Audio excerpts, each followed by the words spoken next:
Alright, we are recording, and I just realized I should really check those files. I don't need them there. Alright, so continuing in Just Cause 2. And this will probably hopefully be a shorter video than I normally do because it's been both a busy week and I was distracted working on something before this, so it's kind of late. Like, half hour to 45 minutes would be. Oh, and I just realized I forgot to check. Hey. Once this loads up, I'm gonna pause it so I can check. It determines if I'm able to talk about something. I wouldn't be able to say much about it, but it's still I want to check.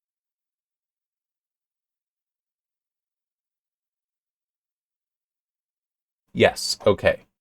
So it is after the first embargo, so I don't mind saying not much, but that I am working on a review for Weird West.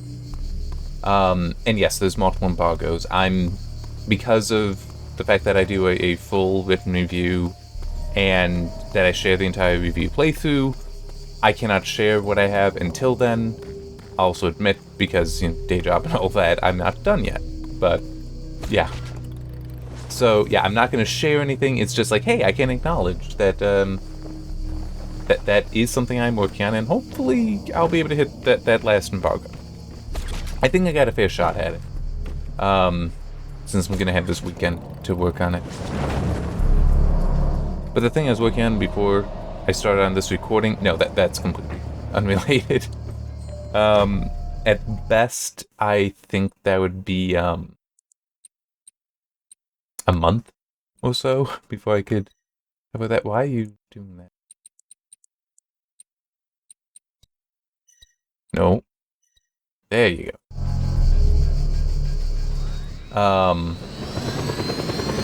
But I can't talk about that, and in some detail, I shouldn't. The thing I was working on. So I have talked before about making this applet for the video game performance data. Well, I got new cooling hardware for the test system. New CPU cooler and some new fans to put in there that'll hopefully cool it off, but also mainly be quieter. Well, because of that, I want to, collect some more of the CPU thermal data, like I did, what was that, more than a year ago? And because it's like, hey, I can. Let's see. Well, in theory, I can. Let's see if I, in practice, can. So I worked on a applet, and basically in 2 days, I managed to put one together. It helps when I've put together 3 other? No. 2 other. One for the performance data, one for the heart rate data for the other thing I do, and then this. And so this is like the third actually discrete of the discrete applet. I kind of like it. I don't know if we'll be able to do anything with it, but as I said, it'll be like a month, because I gotta finish this review. Then I want to do, hopefully I will have time to do it, but I'd like to do the Dying Light 2 performance analysis, and then I would collect the data, the thermal data, probably this coming week, if I'm lucky. It depends on so many factors. But that's what I would like to try to aim for, is collecting data, and then it'll just sit until I have the time to process it and all that. That's how it happens. It legitimately is how it happens. Where you can just have the data and you have to wait to do anything. Hi, Kawan. I have a job for you. A possible, how you say, double whammy. Yes. First, you must destroy a very expensive and complex satellite base, which the government uses to disturb our trade routes. And secondly, you should seek out and kill the Chinese businessman Li Ho Fook, a traitor who stole and sold a fortune of Yular contraband to Macau gangsters recently. Okay. I do also have some stuff to talk about. I will acknowledge, though, it's really only both are interesting. So the first thing on the list is it was when I saw that, it was like, wait, what? That's not news I was basically ever expecting. So CD Projekt Red, which I've not played Cyberpunk 2077, but I've played and reviewed The Witcher, Witcher 2, and Witcher 3, and enjoyed all of them. Yes, even The Witcher. And I know it's weird in some ways, but it's still a very good game. Witcher 2 and 3 are better.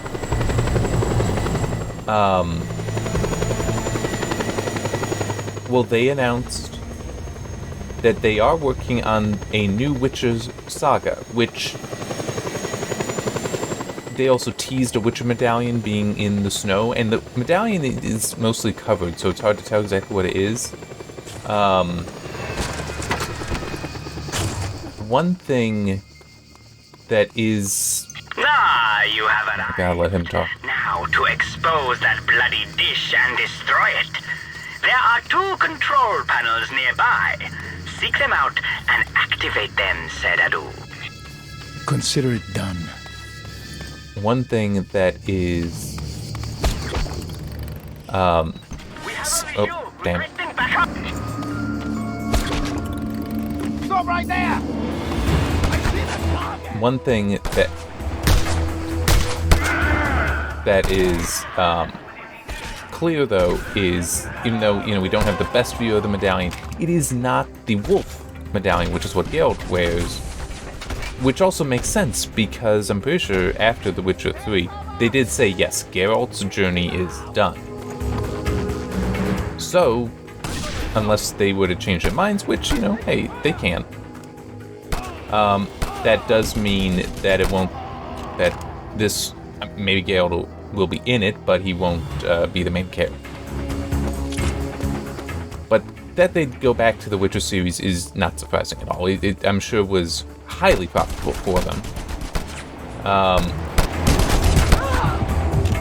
And, I mean, they were also much loved games. I don't really know the situation for Cyberpunk 2077. I don't think it helps that I am aware that there have been a number of technical issues with it.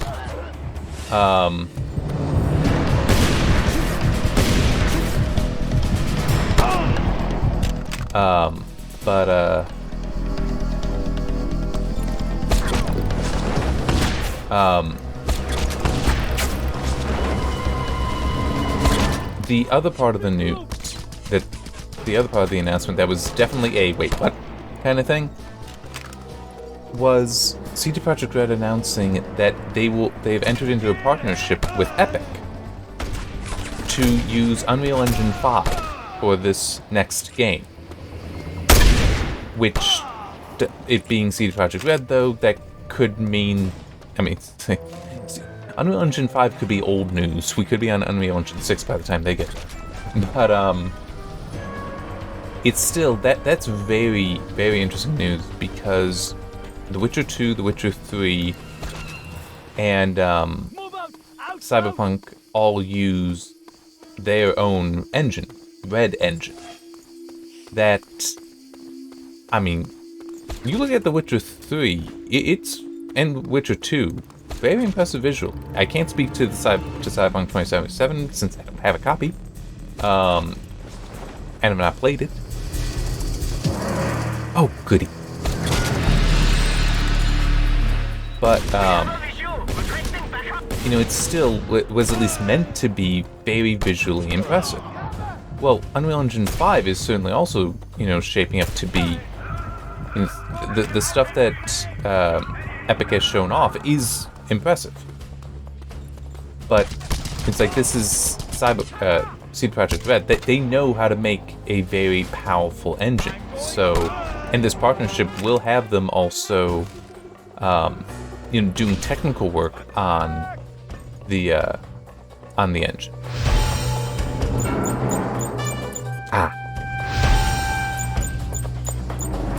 There we go. Wonderful! Simply... What? It seems the traitor Li Ho Fook is headed your way. Be aware that this businessman is cut from the very toughest of cloth. Kill him for me, La. He's as good as gone.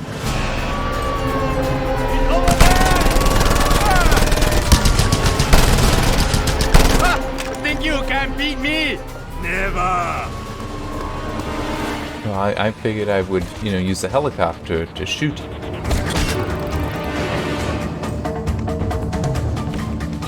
I'm gonna have to deal with that first, but...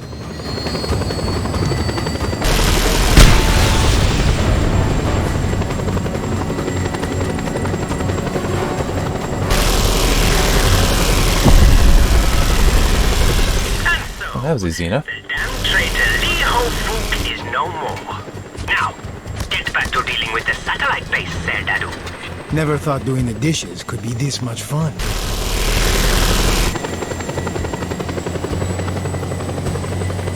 I see the shot there.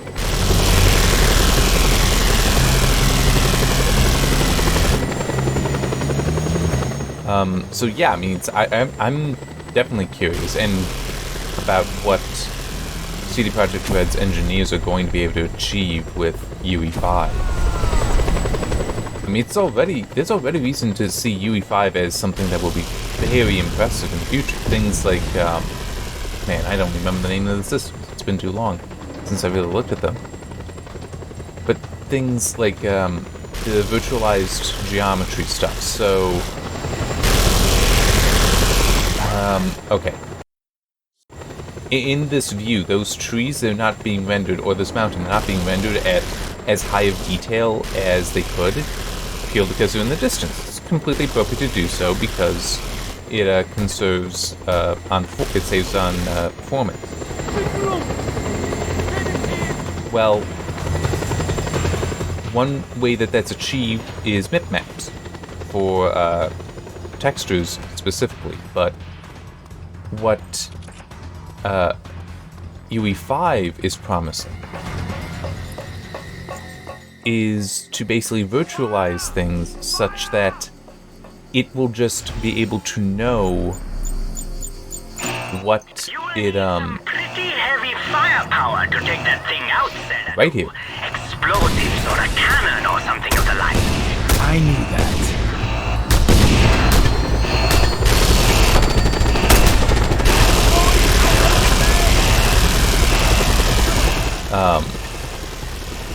Oop.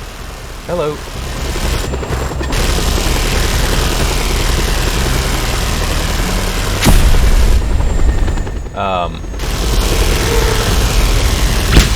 There we go.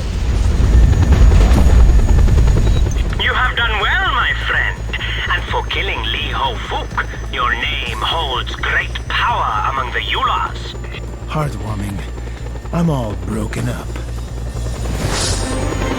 But yeah, the idea is it virtualizes it such that then it can sample and get, it always to be the correct resolution. So, hang on, need to wait for this to go.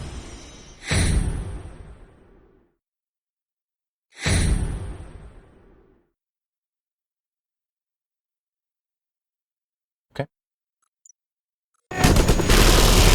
So,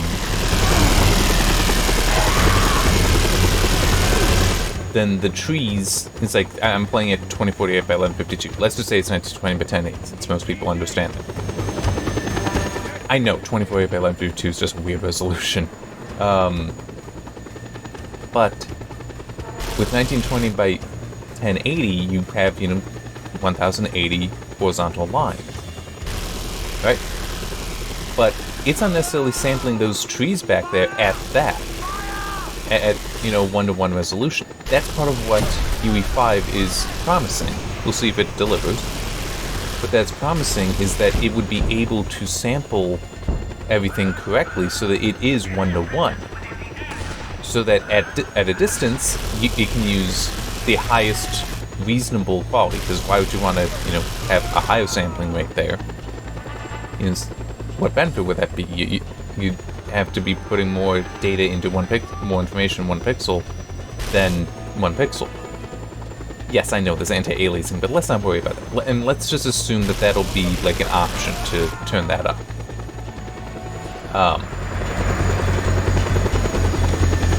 Where's...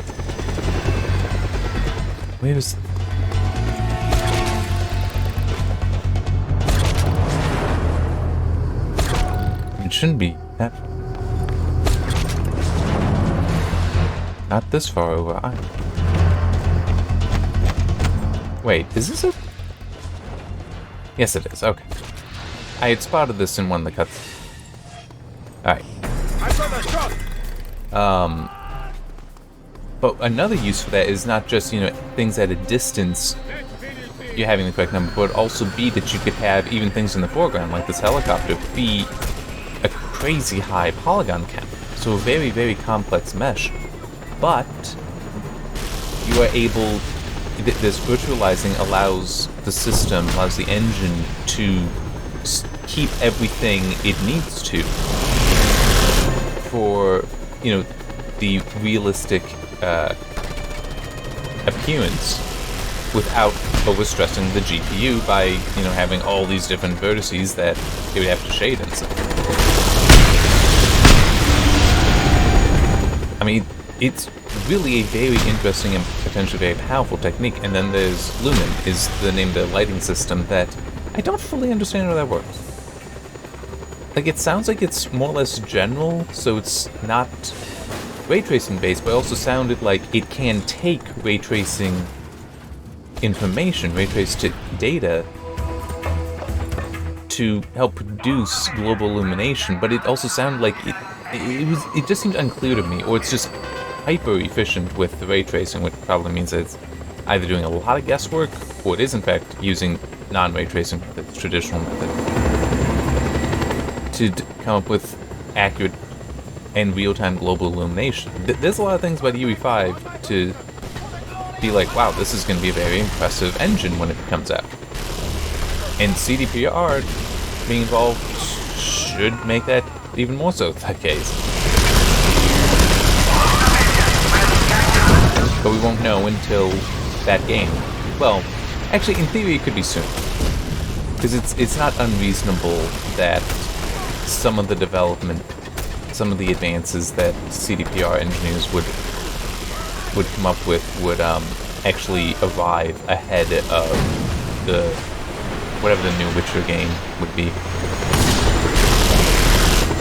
But one thing, very important, that I did see people asking and CDPR answering, no, this is not going to make their games exclusive to the Epic Games Store. So that's good. And it also makes some sense, because they own GOG. They're not going to not sell their own games on GOG.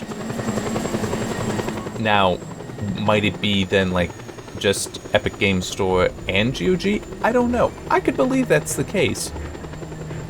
But if that is the case, I don't think it would bother me that much. Well, a little bit. Because of, well, actually no, they did, yes. You can take screenshots in GOG, at least for their own titles. I don't think it works for all games on GOG. Just, if I'm reviewing a game, I want to be able to take a screenshot. That is one thing about the Steam overlay that is just such a wonderful feature. I do want to go there.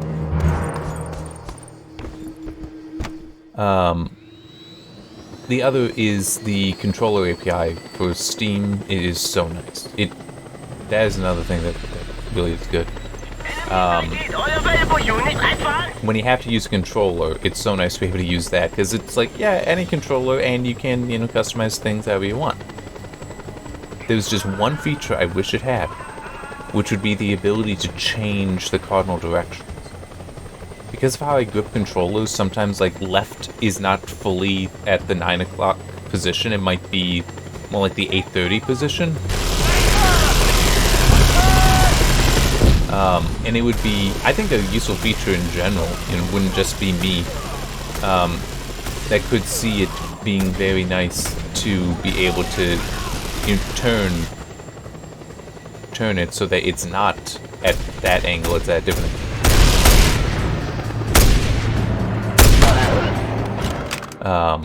sort of an angle offset. Requesting air support!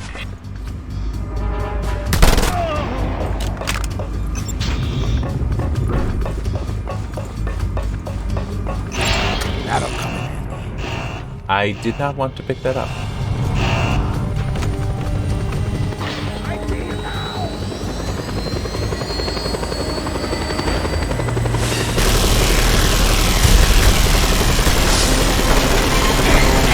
I'm just gonna get out of here.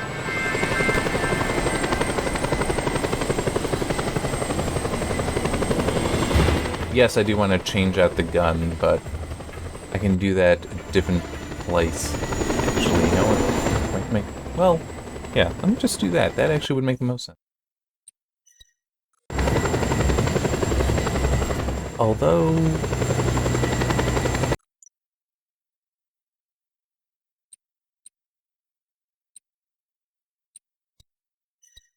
let's actually head there. Clear that. And I will stop at that. And I'm going to lose this helicopter if I'm not careful.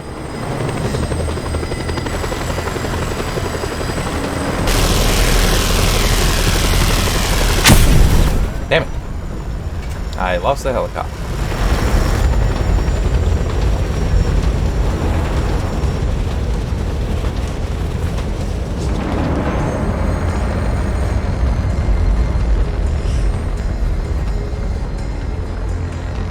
I know I saw there was another one around.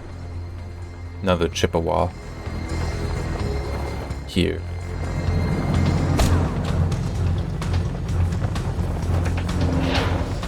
Well, did I take... Well, it's still... It should have respawned one. Shouldn't it? Or...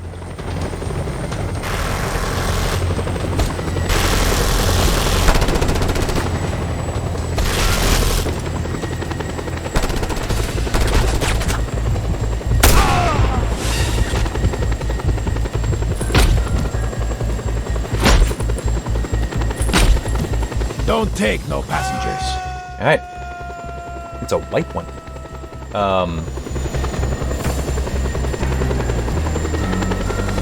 Yeah, I guess just this last thing. So we got more details on, it was one of the talks at GDC about AMD's Fidelity FX Super Resolution 2.0.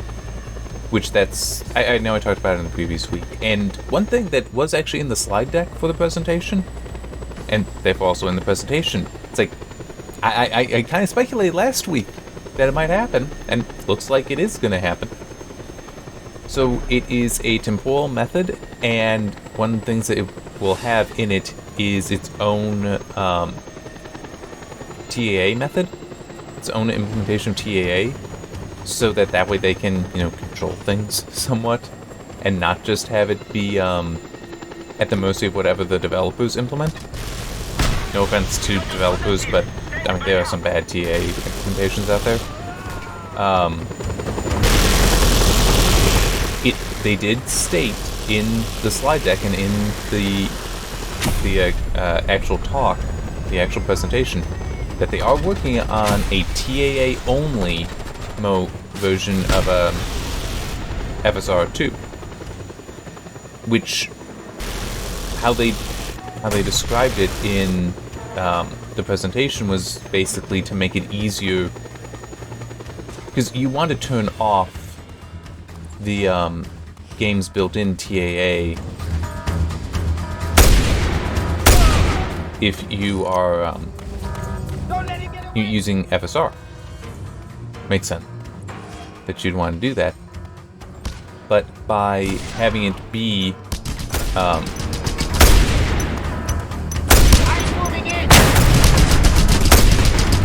come on, there we go. By having it be the FSR TA that's normally there, that just makes things a lot easier. And it's basically then you're just turning on the resolution, the super resolution aspect of it.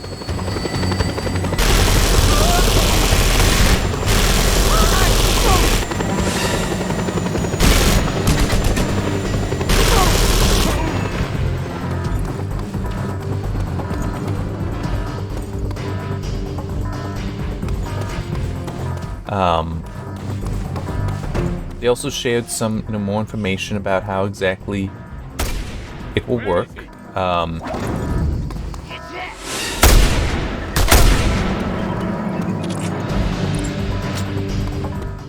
This one fires a little faster. Hostiles have been sighted. Locate and kill.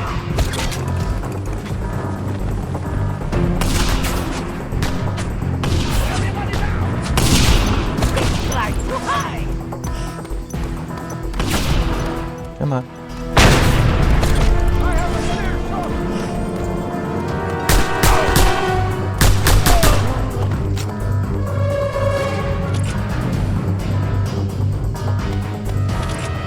Perfect. That'll come in handy.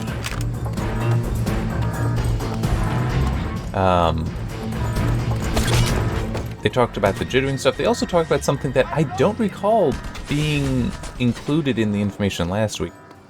It might have been, I just missed it. But that it does in fact support dynamic resolution scale. So instead of it being, fixed quality levels, you would actually be able to just set it, hey, target this performance and do your thing. Which I know I personally wouldn't want to do that. Just, I prefer controlled quality. But it still is, that's a really good feature to have in there. Yeah, I mean, that's really good. They also shared something else. And it is quite important, including to somebody like me, is that they had a chart of optimal pairings for the resolution and hardware, and they listed the RX 590, which is Polaris. It's actually the top-end Polaris, and I want to say was, well, it might have actually been slightly different silicon to the 580, but not by much. It may have also just been, been 580. But I'm using an RX 580 right now, so this does mean that Polaris does in fact support it. We'll just have to see how good that support is when it first releases in Deathloop. I think they said that's going to be the first game that supports it. But they did also list the GTX 1070. Which is important because that means Pascal. Now, the GTX 1060 is still the most popular GPU on Steam, in the Steam hardware survey, and that not being listed is kind of curious, just like it's kind of curious that the 580 wasn't listed, because that's the more popular, that card was more popular than the 590. So not entirely sure what's up with that, but the fact that the architecture itself is supported for both does imply that it should be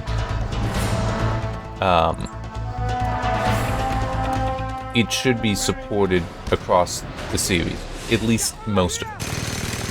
I could see things like the GT 1030, the RX 550, and potentially the RX 400 series not well supporting it. Well, probably not. The 400 series should be able to support it without issue. They did also say, though, that the RDNA 2 GPUs will have special optimization. It sounded like it's going to be able to take advantage, the TA method will be able to take advantage of, well, the temporal stuff. By having the frame in, it keeps the results from prior frames, and that's what it uses for its temporal stuff. It sounded like that is, that might be able to take advantage of the Infinity Cache, which is RDNA 2 only. So that would be, special optimization. I can't help myself. I like the game too much. I want to keep playing. And it's also, clearing out an airport is going to be useful because I can, get another one of these things from it, probably. I'm just trying to think if there was anything else nothing's really coming to mind. But yeah, it's... Request for air support granted. It is definitely going to be interesting when it comes out. And also, I just remembered I saw something that is odd. And I'm kind of curious about what may come from it. That NVIDIA has apparently put out a something called NVIDIA Streamline, and from what I saw, it sounds like essentially a tool to help with inserting technologies such as DLSS, but also FSR and XeSS, which would be competitors to DLSS, which is why it's very weird that NVIDIA would do this. And it's also itself going to be open source, which is very much not what you expect from it. Yeah, I'm not entirely sure what to make of that. I didn't see too much about it. It's been a busy day. But it is certainly very interesting. If that proves true, because then that could mean that you see NVIDIA technologies being used to help implement Intel and AMD technologies. Come on, there we go. And now to not be anywhere near this.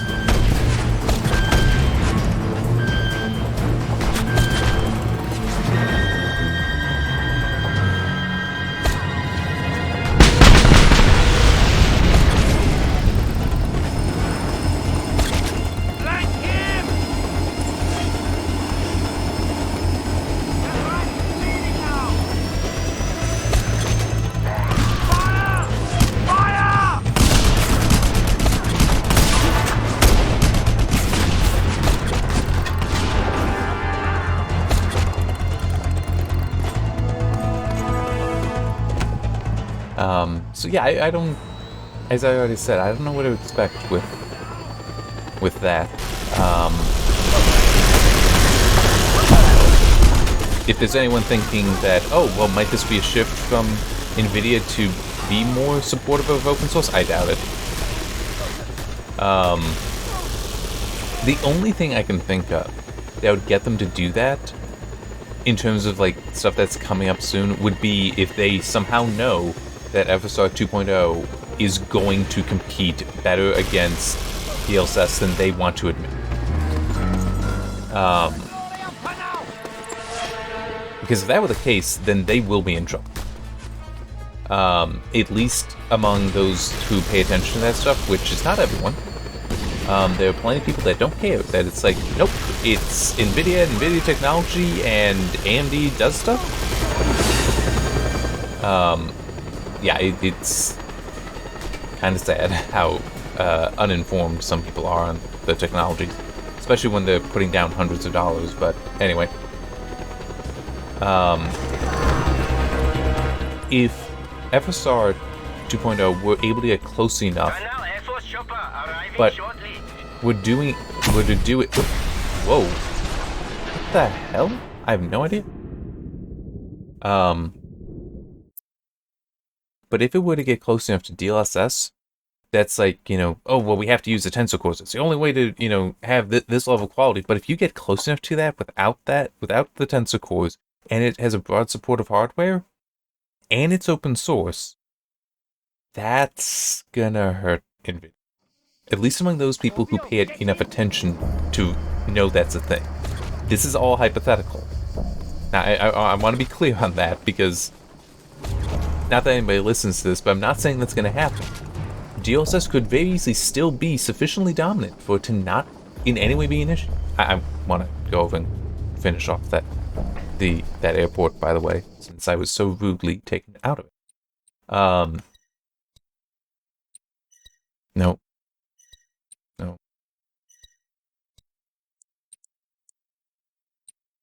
No, come on. Close it. I guess we'll let the Panau news go. The Panau Satellite Program Center was attacked today by a lone madman and foreign terrorist. After a brief firefight, the terrorist disappeared. It is believed that the body simply vaporized under the many precise shots of the elite Panauan soldiers.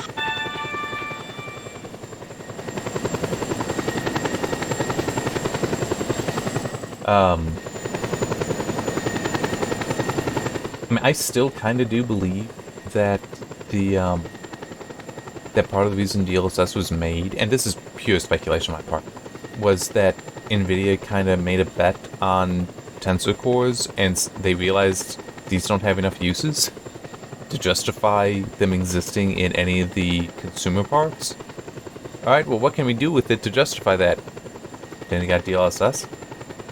And part of the reason I think that makes sense is because DLSS 1.0 was such crap that it's like there's no reason to even announce that DLSS 1.0 really existed. It was so bad. Let's see if I can find the stuff. I mean, DLSS 2.0, very different story. It's not perfect. If you know what to look for, you can find the flaws. But it still was a significant step from DLSS 1.0. But if my speculation, and it is probably not true, but if it even feels true to somebody, and then FSR 2.0 is able to compete and doesn't have this hardware requirement, that would hurt. That would really hurt NVIDIA for among those people that know about this technology.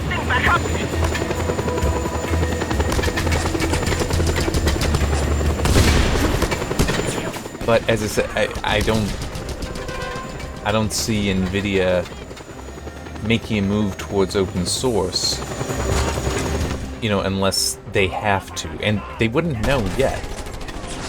I mean, even if they somehow knew about some of the stuff that FSR is capable of right now, a major problem with that is FSR 2.0 is only like in 2 games. It would be in Deathloop, and it would be in Forspoken, because that was also announced that it's going to be getting it.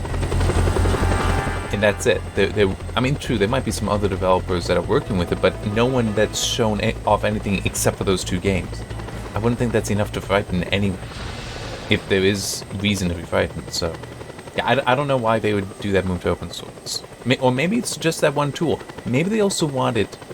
It's also possible, being cynical enough, that they see it as, if they put this out and get people using it, then some people will be like, you know what, since I'm already using one piece of NVIDIA technology, I should just use more. I mean, I know that's how I approach some things at times, where it's like, well, I'm already using software from this company, why don't I just keep using that software from that company instead of going elsewhere? Sometimes it's beneficial. Actually, no, that hasn't really come up for me for quite a while. More so, it would be like, why work with something other than R? Why work with something other than LaTeX? Stuff like that. But, okay, I got out and immediately right back in.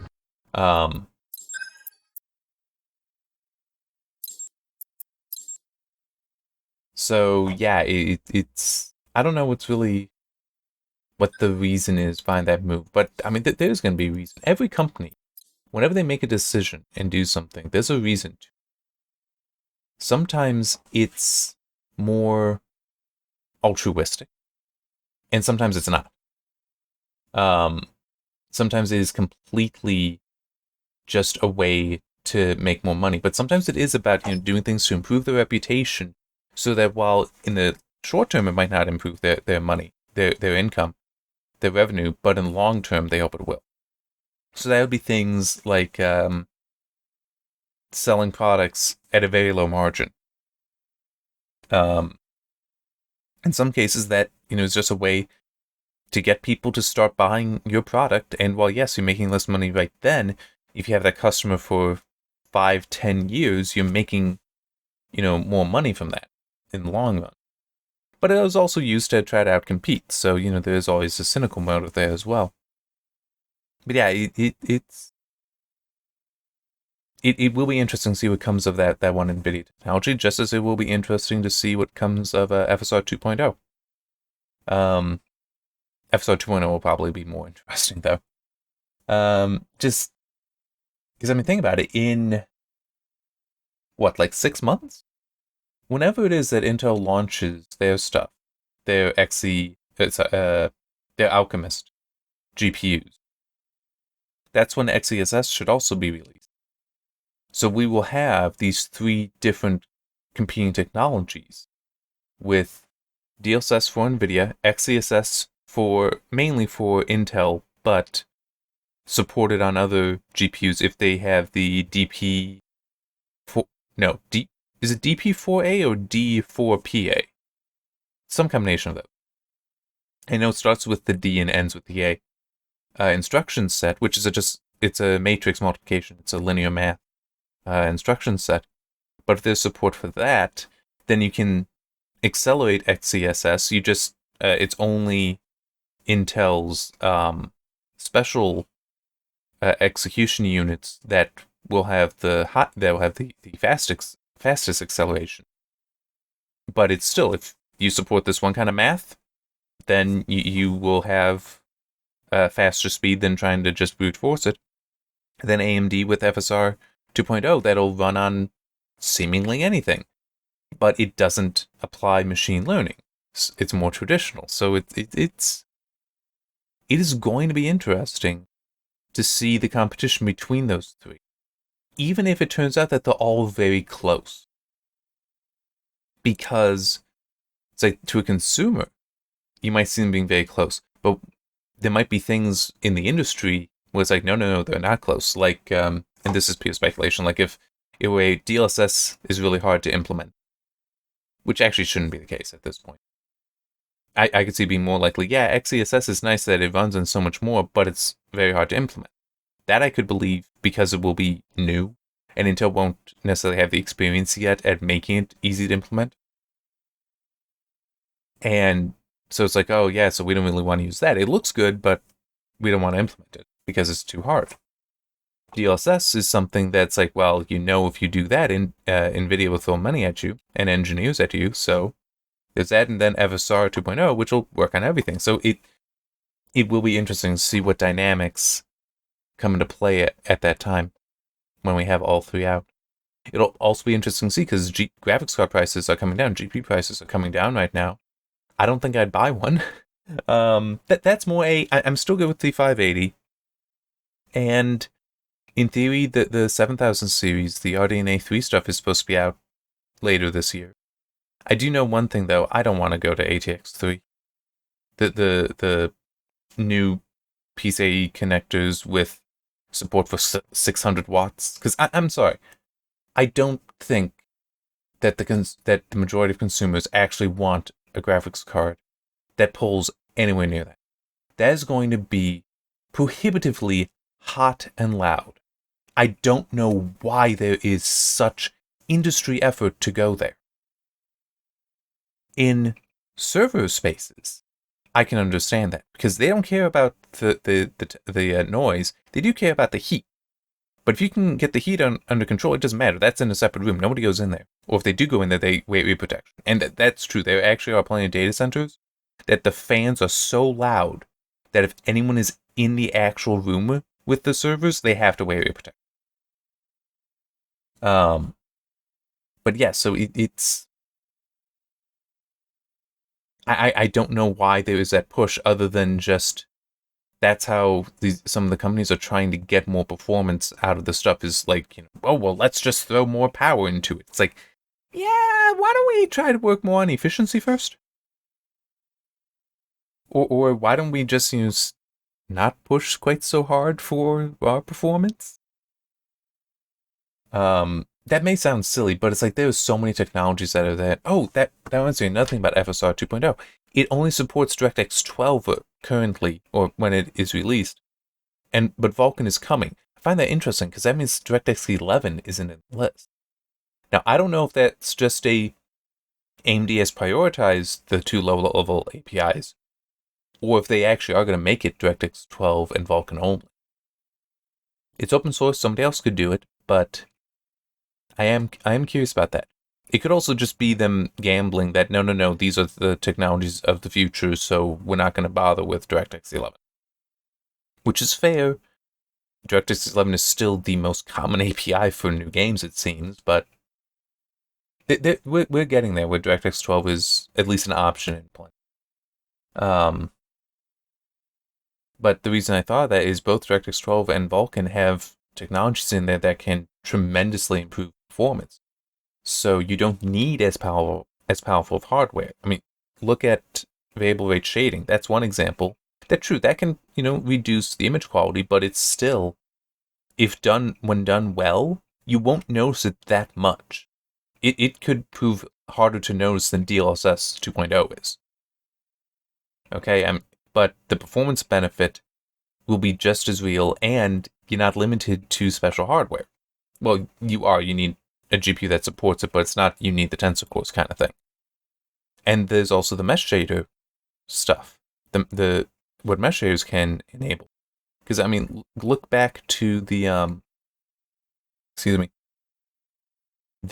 feature test that 3D Mark got for mesh shaders. Some of the numbers there were insane. It's 6 times faster. Now, wait, what? How did you get 6 times faster by enabling this technology? If we're able to do that in games, why do you need a 500, 600 watt GPU? That sounds more like we should be able to go with 150 watt GPUs that'll still be capable of 1440p and 4K even, if they're just carefully enough designed and well enough optimized. So yeah, I do. It does seem like we're in this weird time right now where the software is enabling tremendous efficiency, and without necessarily sacrificing much in the way of visuals. VRS, yes, does sacrifice some, but it's not terrible. But mesh shaders don't need to. That 3D Mark feature test I was mentioning, all that does is it's culling the details, culling vertices at an earlier step, so there's less shader work having to be done. That's it. There's nothing that's doing that changes the visual. It's just what it has to. It's just the workload that's being changed. That's why aren't we taking advantage of that? When instead of let's just make these larger and larger dies and pump more and more power into them, so that you're gonna need larger and larger heat sinks on these things with louder and louder fans. It's like, why is this happening? I do not understand it. It's such a weird time. But maybe we'll be lucky, and it will work out that it's actually just the Halo products are the 500, 600 watt GPUs, and everything else is much more reasonable. And yeah, think about it. I've been running for how many years now? My 1950X, and I used to have the Vega 64 in my desktop as well, on a 750 watt power supply. This new standard for PCIe, and I will be stopping after this. This new standard for PCIe would allow 600 watts on one cable to one GPU. If it did that fully, that's 150 watts left before that power supply would technically be running out of spec. 150 watts, I think, is the TDP of the 1950X. It actually might be 160. And then there's the various other things on the motherboard. There's all the storage. There's just so many things. It's like, no, that's... are we also going to have a push to 1200 watt power supplies as a new norm for this? I do not understand. I really don't. Anyway, as I said, though, I'm stopping now. I'm just trying to think. Next week's going to be a little bit weird because I got something to do on Friday. And I normally record these on Friday. But in theory, I may actually be able to do the recording sooner next week. It's hard to tell. It's just hard to tell because things are going to be a little wonky. All right. But yeah, I should be back next week, though. Probably still in Just Cause 2. We'll see. Maybe there'll be an update to Going Medieval. If there is, then I will do that. But I don't know if one is even expected for it. Let me quick. I shouldn't do that.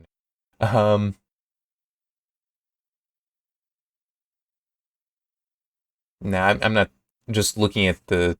You click on its team, the new stuff. There's a Medieval Monday Talk number 18. Guess I can look at that.